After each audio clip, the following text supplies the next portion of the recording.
వారాహిదేవి జ్యోతిష్యాలయం ఎటువంటి సమస్యలకైనా ఫోన్ ద్వారానే జ్యోతిష్యం చెప్పబడును. విద్య, ఉద్యోగం, వ్యాపారం, పెళ్లి, ఆరోగ్యం, నాగదోషం, సంతానం, రాజకీయం, వామాచార దోషం, అత్తాకోడళ్ల మధ్య గొడవలు, ప్రేమించి మోసపోవడం, స్త్రీ పురుషుల వశీకరణం, ధనం నిలకడ లేకపోవడం, ఎటువంటి సమస్యకైనా 24 గంటల్లోనే పరిష్కారం చూపబడును. నెంబర్ 1 వశీకరణ స్పెషలిస్ట్ పండిత్ పవన్ నంబూదిరి, కేరళ తాంత్రిక గురువు గారు. Phone number 9043637512. ఈ రోజున ధనుసు రాశి జాతకులు, ఒక సీక్రెట్ శత్రువు రంగంలోకి దిగబోతున్నాడు. మీ జీవితంలో ఇత్యాది మార్పులు కలగడానికి వారే మూల కారణం కాబోతున్నారు. మీరు వింటుంది నిజమే.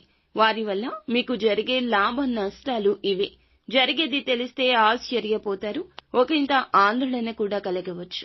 ధనుసు రాశి జాతకుల జీవితంలో ఏం జరగబోతుంది, ఎటువంటి మార్పులు కలగబోతున్నాయి, గోచార రీత్యా ఎలా ఉండబోతుందో ఒక్కొక్కటిగా సవివరంగా అన్నింటినీ కలగలిపి ఈ వీడియోలో సంపూర్ణంగా తెలుసుకునే ప్రయత్నం చేద్దాము. ముందుగా వీడియో మీకు నచ్చితే తప్పకుండా ఒక చిన్న లైక్ అయితే చేసి మమ్మల్ని సపోర్ట్ చేయండి. ఓం శ్రీ వారాహిదేవియే నమః. వారాహి అమ్మవారు అంటే ఇష్టమున్నవారు ఒక చిన్న లైక్ చేసి వీడియోని మీ యొక్క ఇష్టపూర్వక సందేశాన్ని కింద కామెంట్ రూపంలో తెలియచేయండి.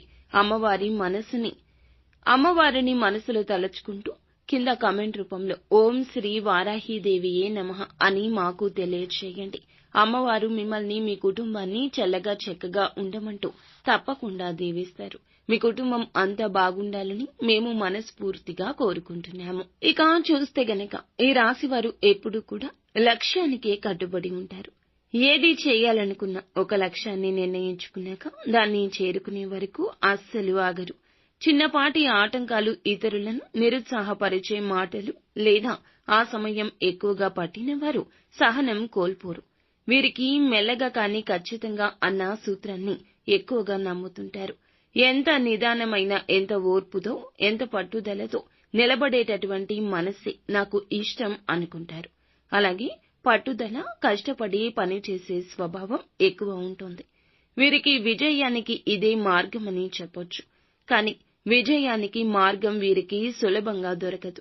కానీ దొరకదని తెలిసినా కూడా ప్రతి అడుగులో క్రమశిక్షణ పాటిస్తూ శ్రమించడమే వీరి యొక్క పద్ధతి. కానీ ఏదైనా మొదలు పెట్టినప్పుడు చివరి వరకు పూర్తి చేస్తూ ఉంటారు. జాగ్రత్తగా నిర్ణయాలు తీసుకునేవారని చెప్పొచ్చు. ఈ రాశి వారు ఒక్కసారి నిర్ణయం తీసుకున్నాక ఏ విషయంలో అయినా పూర్తిగా ఆలోచించి లాభ నష్టాలు తూకం వేసి రక్షణ పరమైన దారిని ఎంచుకుంటారు. వీరి నిర్ణయాలు ఎక్కువగా తప్పు కావు. బాధ్యతలకు మించిన ప్రాధాన్యత అన్నింటిలో ఉంటుంది.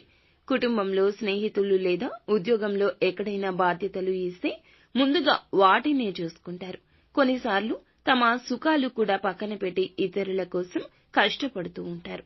ప్రాక్టికల్ దృక్పథం చాలా ఎక్కువ. కలలు కంటారు, అవి సాధ్యమయ్యేలా ప్లాన్ చేసుకుంటారు. అవసరమైతే ఊహల్లో, ఆడంబరాల్లో సమయం వృధా చేసుకోరు. ప్రాక్టికల్ గా సాధ్యమా అనే ప్రశ్న వీరి మనసులో ఎప్పుడూ ఉంటుంది. అలాగే సహనశీలత, ఓర్పు కూడా చాలా ఎక్కువగా ఉంటుందని చెప్పొచ్చు. పెద్ద లక్ష్యాలు సమయం తీసుకుంటాయని వీరికి బాగా తెలుసు. కాబట్టి వీరికి సాహసమైన ఇతర రాశుల వారితో పోలిస్తే ఎక్కువగా ఈ యొక్క పనులతో ఎదురు దెబ్బలు తిన్నా తిరిగి నిలబడగలిగే ధైర్యాన్ని ఎక్కువగా పొందుకుని ఉంటారు. అలాగే సమయంలో భావోద్వేగాల నియంత్రణ కూడా ఎక్కువ ఉంటుంది.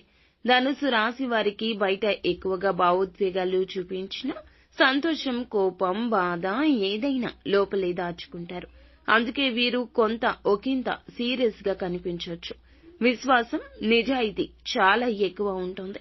ఒక్కసారి ఎవరి మీద విశ్వాసం పెట్టినా చివరి వరకు ఆ బంధాన్ని కాపాడుకుంటారు. మోసం చేయడం, మాట తప్పడం వీరి స్వభావం కాదు. అందుకే అదే కారణంగానే వీరు నెమ్మదిగా ఉండే వ్యక్తులుగా కనిపిస్తుంటారు. ఇలాగే పేరు తెచ్చుకుంటారు. ఒక్కసారి ఈ పేరు వచ్చిందంటే మాత్రం ఆ పేరుని ఎప్పటికీ నిలబెట్టుకునే స్వభావం, అంతటి లక్ష్యం వీరికుంటుంది. ఈ రోజున ప్రధానంగా మనం ఒక విషయం గురించి చర్చించుకోవాల్సిన అవసరం ఉంది. ఈ యొక్క అవసరం ఎందుకు కలిగిందంటే గ్రహ గోచర స్థితి అండి. ఒక వ్యక్తి ద్వారా ఒక సీక్రెట్ వ్యక్తి, ఆ శత్రువు ఎవరు, అలాగే వారి వల్ల లాభము ఉంది, నష్టము ఉంది. లాభం ఏంటి, నష్టం ఏంటి అనే విషయాలు వివరంగా తెలుసుకుందాం. అసలు ఆ శత్రువు ఎవరంటే ఆ వ్యక్తి మీ సహచరుడు, బంధువు, పాత వ్యాపార భాగస్వామి కావచ్చు, మీ సర్కిల్లో ఒకరై ఉండొచ్చు. బయట స్నేహపూర్వకంగా కనిపిస్తూ లోపల మాత్రం మీ అభివృద్ధిని అడ్డుకునే ప్రయత్నం చేస్తుంటాడు. అతడు మీ విజయాన్ని చూసి చాలా కాలంగా అసూయతో నిండి ఉన్నాడు. ఇప్పటి వరకు అతను మీ నుంచి అంటే మీ వెనుక నుంచి మాత్రమే వారి యొక్క స్వభావం, వారి ప్రభావం చూపించాడు. కానీ ఈ రోజున నేరుగా రంగంలోకి దిగి ఏకంగా మిమ్మల్ని ఏ విధంగా నష్టపరుస్తాడు అంటే, ఈ రోజు అతను ఏ రంగంలోకి వస్తాడు అంటే, ఉదయం నుంచి చిన్న చిన్న సంకేతాలు మొదలవుతాయి. అనుకోని ఫోన్ కాల్, ఒక రూమర్ లేదా ఒక వ్యతిరేకంగా చెప్పబడినటువంటి మాట, మధ్యాహ్నం వరకు ఈ వ్యక్తి గురించి ఏదో ప్రతి సమాచారం పంచి ఇతరులను మీరు వ్యతిరేకంగా మార్చడానికి, మీకు వ్యతిరేకంగా మార్చడానికి ప్రయత్నం చేయొచ్చు. ఇతను ఏదో ప్రతికూల సమాచారం జనాలకు పంచి మీపైన వ్యతిరేకమైన పరిస్థితులను తయారు చేయడమే ప్రధాన లక్ష్యంగా ఉన్న వ్యక్తిగా చెప్పుకోవచ్చు. ఈ యొక్క వ్యక్తి మధ్యాహ్నం వరకు ఈ వ్యక్తి గురించి ఏదో ఒక సమాచారం మీకు తెలుస్తూనే ఉంటుంది. ఆఫీస్, బిజినెస్, ఫ్యామిలీ ఫంక్షన్, ఇలా ఎక్కడైనా ఇది జరగొచ్చు. ఇతని ప్రధానమైన లక్ష్యం మీ ప్రతిష్టను దెబ్బతీయడం, మీ పేరు దెబ్బతినడం, మీకు నష్టం కలిగించడం. మీరు చేసిన పనిని తప్పుగా చూపించే ప్రయత్నం ఎక్కువ జరుగుతుంది. మానసిక ఒత్తిడి పెరిగిపోతుంది. మీరు ఇబ్బందుల్లో పడే పరిస్థితి సృష్టించడం ఎక్కువ అవుతుంది. వ్యాపార, ఉద్యోగ సమస్యలు, కొత్త ప్రాజెక్టులు, కాంట్రాక్టులు ఆలస్యం కూడా కావచ్చు. సంబంధాల్లో విభేదాలు, కుటుంబంలో లేదా స్నేహితుల మధ్య అవగాహన కూడా తగ్గిపోవడం కాస్త ఈ విధంగా ఈ రోజు మారొచ్చు. అయితే ఈ యొక్క వ్యక్తుల వల్ల ఈ రోజు కాస్త లాభం కూడా ఉందండి. అసలు ఏమిటంటే ఆ విషయం, ఈ శత్రువు బయటపడడం వల్ల ఇది ఒక జాగ్రత్త తీసుకునే అవకాశంగా మారిపోతుంది. ఎవరు నిజమైన మిత్రులు, ఎవరు కపటదారులు అనే విషయం స్పష్టంగా అవగతమవుతుంది. అతని ప్రయత్నం ఫలించకపోతే మీరు మరింత బలంగా నిలబడతారు. కొంతమంది మీ వైపు మరింత బలంగా వస్తారు. ఎందుకంటే వారు నిజాయితీని గుర్తిస్తారు. కాబట్టి కొన్ని సందర్భాల్లో ఈ సంఘటన మీ జీవితంలో వ్యవహారాలను ఏర్పరుస్తుంది. మీ భవిష్యత్తులో మరింత విజయాలకు ఇది ఉపయోగపడుతుంది. ఈ వ్యక్తి ఈ విధంగా మిమ్మల్ని మోసం చేయడం వల్ల మధ్య వ్యక్తులు కూడా మీపైన కాస్త పాజిటివ్ ఫీలింగ్ అనేది, అలాగే కాస్త మీపైన కొంచెంగా జాలి కూడా కలుగుతుంది. ప్రధానంగా ఇది చెప్పొచ్చు. ఉదయం 8:30 నుండి 10 గంటలలోపు మొదటి సంకేతం కనబడుతుంది. మధ్యాహ్నం 1 గంట నుండి 2 లోపు ప్రధాన సంఘటన కనిపిస్తుంది. సాయంత్రం 6 తర్వాత పరిణామాలపై చర్చ, సర్దుబాట్లు కూడా జరిగే అవకాశం ఉంటుంది.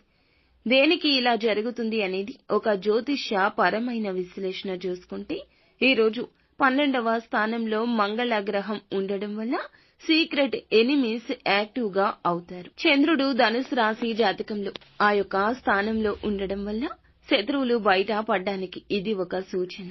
శని మీ రాశిలో ఉండడం వల్ల మీరు సహనం పాటిస్తే చివరికి మీరే గెలుస్తారు. ఈ కాంబినేషన్ వల్ల నష్టాలు 2, లాభ నష్టాలు 2 కూడా ఒకే రోజు రావడం సాధ్యం. ఇలా ప్రధానంగా మనం ఈ రోజున చూసుకుంటే గనక ధనుసు రాశి వారి జాతకులు మీ యొక్క జీవితంలో వచ్చే ఆ సీక్రెట్ శత్రువు ఒక పరీక్ష మాత్రమే. మీ సహనం, తెలివి, మీ వ్యూహం ఇవన్నీ ఆయుధాలుగా మారుతుంటాయి. ఈ సంఘటన మీకు భవిష్యత్తులో ఒక గొప్ప పాఠం అవుతుందని గుర్తుంచుకోవాలి. శత్రువు బయటపడ్డం అంటే మీరు సగం విజయం సాధించినట్లే. సగం విజయం సాధించారని మెల్లకుండకుండా ప్రత్యేకంగా మీ శక్తి సామర్థ్యాలు చూపించండి. మీకు ఏ విధంగా ఈ యొక్క వ్యక్తి వల్ల నష్టాలు అనేవి జరిగే అవకాశం కొంచెం ఎక్కువగా ఉంది కాబట్టి జాగ్రత్త పడండి. ఈ యొక్క విషయాన్ని వివరంగా మీ ముందున పొందుపరచడమే మా యొక్క ముఖ్య ఉద్దేశ్యంగా గమనించండి. ఓం శ్రీ వారాహీదేవియే నమః. ఈ యొక్క ఉద్దేశ్యంతోనే ఈ వీడియో చేయడం, చెప్పడం జరిగింది. కాబట్టి వీడియో నచ్చితే తప్పకుండా ఒక చిన్న లైక్ అయితే చేయండి. అయితే ఈ రాశి జాతకులు నిత్యము కూడాను శివారాధన చేసుకోవడం, సుబ్రహ్మణ్యేశ్వర స్వామి ఆరాధన చేసుకోవడం, అలాగే ఇంటి నుండి బయటకు వెళ్లేటప్పుడు కనీసం ఒక నిమ్మకాయ, పసుపు రంగులో ఉండే నిమ్మకాయను మీ జేబులో పెట్టుకుని వెళ్లడం మంచిది. మరలా తిరిగి ఇంటికి వచ్చేటప్పుడు ఆ యొక్క నిమ్మకాయను ఎక్కడైనా నిర్జన ప్రదేశంలో పారే నీటిలో పడవేసి ఇంట్లోకి వచ్చేయండి. అంతా మంచి జరుగుతుంది. ఫ్రెండ్స్, చూసారుగా, ఈ వీడియో మీకు నచ్చితే తప్పకుండా ఒక చిన్న లైక్ అయితే చేసి మమ్మల్ని సపోర్ట్ చేయండి. ఇక ధన్యవాదములు.